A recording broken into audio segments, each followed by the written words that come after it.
Okay, welcome everybody to a class on common pronunciation mistakes.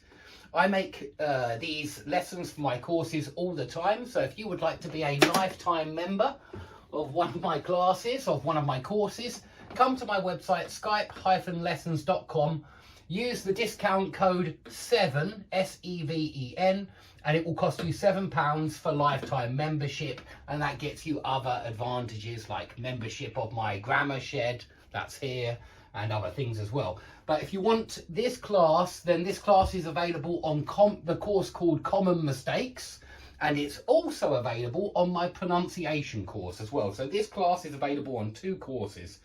Okay, so here are some more pronunciation mistakes down here, 1 to 10, and a lot of these mistakes were mistakes with stress. Yeah, that's what this is on the word. I'm trying to show where the stress is on the word, and so anytime you have a 3 or a 4 syllable word, stress becomes really important, although arguably it's important with a 2 syllable word as well. And so optimist can be pronounced optimist, or we could pronounce it optimist. We don't say optimist, and we don't say optimist, we don't put the stress on the mist, we put the stress on the o. And the same with the noun pessimist. We put the stress on the first syllable. Pessimist, optimist, not optimist, not pessimist, but optimist, pessimist.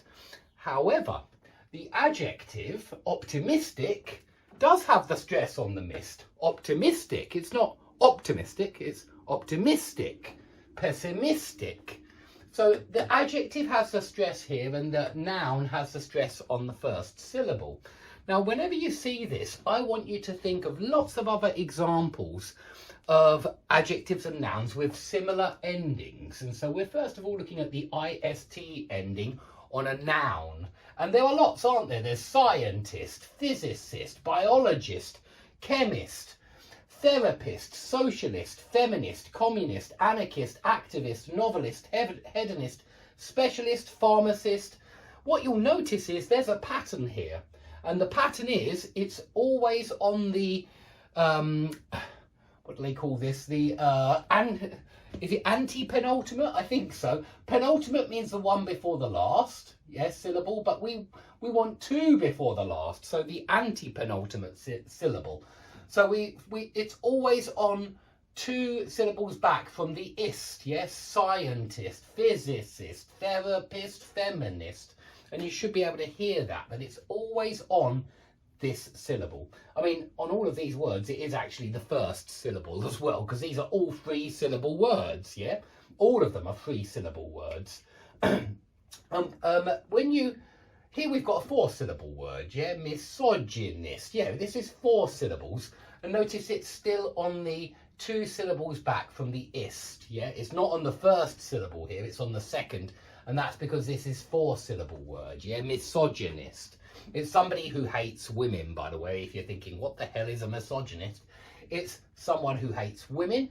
And notice, and I put it on the board because it's very similar to optimist, optimistic. Okay, it's 4 syllables, it's not 3, but misogynist, misogynistic. It's got the same endings on the noun and the adjective. And what I want you to notice is the stress pattern is exactly the same. Misogynistic, pessimistic, optimistic, misogynist, optimist, pessimist. It's always on the anti-penultimate syllable, or the 2 syllables back from the last one. Okay, now it doesn't always follow that pattern, sadly, with IST words. It just most of the time does. So this is not a rule, but a trend, really, in English words. And if you want me to find other words which buck the trend, which go against the trend, well, extremist